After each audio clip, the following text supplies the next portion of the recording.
বাংলাদেশে বহু বিবাহের অন্যতম প্রচারক মামুনুর রশিদ কাশেমীকে অবশেষে গ্রেফতার করে কারাগারে পাঠিয়েছে আদালত।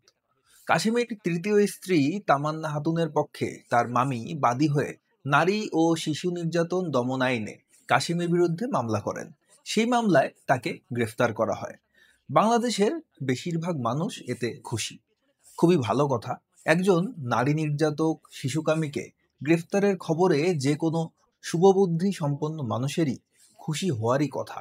এই কাশিমের মতো বিকৃত যৌনাচারী, দাসী সেক্সের স্বপ্নে বিভোর শিশু ধর্ষক, নারী নির্যাতকদের কঠোর থেকে কঠোরতম শাস্তি হওয়া উচিত। বহু বিবাহ, শিশু বিবাহ পৃথিবীর সমস্ত সভ্য দেশের আইনেই অপরাধ। কিন্তু বাংলাদেশের কোনো সাধারণ ধার্মিক ব্যক্তিকে যদি জিজ্ঞেস করা হয়, এই একই অপরাধে তো ইসলামের নবী মুহাম্মদেরও শাস্তি হওয়া উচিত ছিল, আপনি কি সেটা সমর্থন করেন? আপনি কি মনে করেন আয়েশাকে 6 অথবা 9 বছর বয়সে বিয়ে করাটা নবীর অপরাধ ছিল? একের পর এক বিবাহ করাটা নবীর অপরাধ ছিল? যুদ্ধবন্দী নারীদের দাসী বানানো কি নবীর অপরাধ ছিল? আজ যারা কাশ্মীর চরিত্র নিয়ে প্রশ্ন তুলছে, তারা কি একইভাবে নবী মুহাম্মদের চরিত্র নিয়েও প্রশ্ন তুলবে? এই প্রশ্ন জিজ্ঞেস করার সাথে সাথে প্রশ্নকর্তার উপর হামলা হতে পারে, মব হতে পারে, তার প্রাণ সংশয় হয়ে পড়তে পারে। কারণ উগ্রবাদী মৌলবাদীরা নবী মুহাম্মদের ব্যাপারে এ ধরনের কোনো প্রশ্ন শুনলেই আক্রমণাত্মক হয়ে ওঠে। কিন্তু আসল সত্য হলো, এই শিশুকামী ধর্ষক নারী নির্যাতনকারী মামুনুর রশিদ কাশেমী নবী মুহাম্মদের দেখানো পথই অনুসরণ করেছে। মুহাম্মদ যা যা করেছেন বা করতে বলেছেন, তিনিও তাই তাই করেছেন। তার জন্য যদি আপনি কাশেমীর সাজা চাইতে পারেন, তাহলে আপনার চোখে মুহাম্মদ দোষী নয় কেন? একজনের ক্ষেত্রে যেটা অপরাধ, অন্যজনের ক্ষেত্রে সেটা অপরাধ নয় কেন? ইসলামের ইতিহাস ও বিশ্বাস অনুযায়ী নবী মুহাম্মদ বিভিন্ন বয়সের নারীদের বিবাহ করেছিলেন। 9 বছরের শিশু আয়েশাকে বিয়ে করেছিলেন, এমনকি নিজের পালক পুত্রের স্ত্রীকে পর্যন্ত বিয়ে করেছিলেন। এছাড়াও ইসলামের ইতিহাস থেকে জানা যায় তার ছিল অন্তত 2 জন দাসী। মুহাম্মদের অনুসারীদের কাছে এসব কাজ খুবই মহৎ কাজ। নবী যা যা করেছেন সবই তাদের কাছে ঠিক। কিন্তু একই কাজ যখন মামুনুর রশিদ কাশেমী হুজুর করেছে, তখন সে তাদের চোখে অপরাধী হয়ে গেল। বাহ! এ কেমন বিচার! এ কেমন দ্বিচারিতা! যারা সারাদিন শরিয়া শরিয়া বলে চিৎকার করে, তারা কি শরিয়া আইন জানে না? যারা কোরআনকে রাষ্ট্রের সংবিধান ঘোষণা করতে চায়, তারা কি কোরআনের আইন জানে না? যারা সারাদিন নবীর আদর্শের জীবন গড়তে বলে, তারা কি নবীর আদর্শ জানে না? মামুনুর রশিদ কাশেমী কি নবীর সুন্নাহর বাইরে কিছু করেছে? মামুনুর রশিদ কাশেমী সুন্নাহ অনুসরণ করে এসব করলে সে দোষী। আর সুন্নাহ তৈরি হয়েছে যার আদেশ নির্দেশ জীবনী অবলম্বন করে, সে সম্পূর্ণ নির্দোষ। এ কেমন দ্বিমুখিতা, এ কেমন দ্বিচারিতা! দোষী তো দুইজনেরই হওয়ার কথা। ইসলামে যত ইচ্ছা বিবাহের কথা বলা হয়েছে, কিন্তু একসাথে 4 জনের বেশি স্ত্রী রাখতে মানা করা হয়েছে। কাশেমী এই কাজটি করেছে, এই আইনটি মেনে চলেছেন।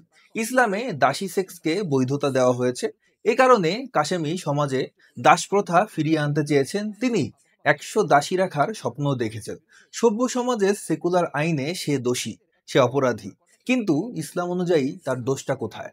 কথায় কথায় যারা শরিয়া চায়, তারা কি জানে যে শরিয়া কোর্টে এসবের কোনো বিচার নেই? ইসলামের আইন কিংবা নবীর প্রচলিত আইন, এসব আইনের কোনোটাই সভ্য সমাজে চলে না। এগুলো পালন করতে গেলে কাশ্মীর মতোই পরিণতি ভোগ করতে হবে। এখানে কোনো যদি বা কিন্তু নেই। ইসলামের আইনগুলো এমনই বর্বর, এমনই নৃশংস, এমনই অমানবিক। ইসলাম না জেনে ইসলাম পালন করা মানুষেরা এই সত্যটা মানতে পারে না। আরে ভাই, মোহাম্মদ এসব কাজ করেছে বলেই তো তার সহি উম্মত মামুনুর রশিদ কাশেমী এগুলো করছে। ইসলাম দাসী সেক্সের অনুমতি দিয়েছে বলেই তো কাশেমী দাসী রাখতে চায়। ইসলাম শিশু বিবাহের অনুমতি দিয়েছে বলেই তো কাশেমী অল্প বয়সী মেয়েদের বিবাহ করতে চায়। কাশেমীর শাস্তি চাচ্ছেন, ভালো কথা, কিন্তু যেই লোকটা এসবের প্রচলন করলো, একটাবার কি তার শাস্তি চেয়েছেন? আপনারা হয়তো অনেকেই জানেন না, ইসলাম স্ত্রীকে প্রহারের অনুমতিও দিয়েছে। যারা জানেন না, তারা সূরা নিসার 34 নম্বর আয়াত তাফসীর সহ পড়ে নেবেন। ইসলামে এমনকি এটাও বলা হয়েছে, স্ত্রীকে কেন প্রহার করা হলো এই বিষয়েও নাকি শেষ বিচারের দিন কিছুই জিজ্ঞেস করা হবে না। এখন আপনারা প্রশ্ন করতে পারেন, কোরআনের আয়াতে স্ত্রী প্রহারের বৈধতা দেওয়া থাকলেও নবী তো কখনো তার স্ত্রীদের কাউকে প্রহার করেননি। এই প্রসঙ্গে একটা হাদিস না বললেই নয়। সুনান আন-নাসাই ইসলামিক ফাউন্ডেশন হাদিস নাম্বার 3966। আয়েশা বর্ণিত এই হাদিসটিতে বলা হয়েছে, রাসূলুল্লাহ সাল্লাল্লাহু আলাইহি ওয়াসাল্লাম বললেন, তাহলে তুমিই সেই ছায়ামূর্তি যা আমি আমার আগে আগে দেখছিলাম? আয়েশা বললেন, হ্যাঁ। তিনি বলেন, তখন তিনি আমার বুকের উপর এমন মুষ্টাঘাত করলেন যা আমাকে ব্যথা দিল। এরপর রাসূলুল্লাহ সাল্লাল্লাহু আলাইহি ওয়াসাল্লাম বললেন, তুমি কি মনে করেছো যে আল্লাহ এবং তার রাসূল তোমার উপর জুলুম করবেন? আয়েশা বললেন, লোক যতই গোপন করুক না কেন, আল্লাহ তা নিশ্চিত জানেন। তিনি বললেন, হ্যাঁ। দর্শক, বুঝলেন তো, নবী নিজেও তার স্ত্রী আয়েশাকে আঘাত করেছিলেন। আয়েশা এতে ব্যথাও পেয়েছিলেন। বর্তমান সময়ে যদি এই ঘটনা ঘটতো, তাহলে কি নবীর নামে নারী নির্যাতন মামলা হতে পারত না? আইনের যেই ধারায় কাশিমির নামে মামলা হয়েছে, ওই একই ধারায় কি নবীর নামে মামলা হতো না? নবী আয়েশার সাথে যে কাজটি করেছেন, বা কাশেমি তার স্ত্রীর সাথে যেটি করেছেন, সেটি আমার চোখে খুবই ঘৃণিত অপরাধ। পুরো পৃথিবীর চোখে এটা অন্যায়। সভ্য সমাজে এসব কাজ অন্যায় ও অপরাধ। কিন্তু ইসলামের চোখে কিন্তু এটি অপরাধ নয়, কারণ কোরআন হাদিসে এর নির্দেশ দেওয়া আছে। কাশেমি অবশ্যই দোষী, কিন্তু তার থেকে হাজার হাজার গুণ বেশি দোষী হলো ইসলামের প্রতিষ্ঠাতা নবী মুহাম্মদ। ইসলাম নামক আদর্শটা যতদিন থাকবে, ততদিন এরকম লক্ষ লক্ষ কাশেমি পয়দা হতে থাকবে। 1400 বছর ধরে এমনটাই চলে আসছে। ইসলাম যদি এক বিশাল বৃক্ষ হয়, এই কাশেমি হলো তার কোনো একটা ডালের কোনো এক উপশাখায় জন্ম নেওয়া ছোট একটি ফল মাত্র।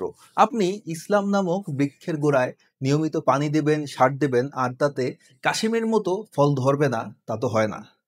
একটা কথা মনে রাখবেন, নারী নির্যাতন এখনো যেমন অপরাধ, 1400 বছর আগেও ঠিক তেমনই অপরাধ। শিশু বিবাহ এখনো যেমন অপরাধ, 1500 বছর আগেও তেমনই অপরাধ। কোনোভাবে কোনো অবস্থাতে এই সমস্ত অপরাধকে জাস্টিফাই করা মানে আপনিও সমান অপরাধী। তাই অবশ্যই কাসেমের সমালোচনা করুন, কিন্তু সাথে সাথে তার গুরু নবী মুহাম্মদেরও সমালোচনা করুন। অবশ্যই কাসেমের সমালোচনা করুন, কিন্তু সাথে সাথে যেই আদর্শের কারণে সে এসব অপরাধ করছে সেটার কথাও বলুন। না জেনে ইসলাম পালন না করে জেনে শুনে বুঝে পালন করুন। কোরআন হাদিস অর্থসহ পড়ুন, বুঝুন, জানুন। নবীর জীবনী পড়ুন, সিরাত পড়ুন, তারপর না হয় সুরিয়া সুরিয়া বলে চিৎকার করুন। ভিডিওটি ভালো লাগলে লাইক করুন, কমেন্ট করুন, শেয়ার করুন। চ্যানেলটিকে অবশ্যই সাবস্ক্রাইব করুন। সকলকে ধন্যবাদ।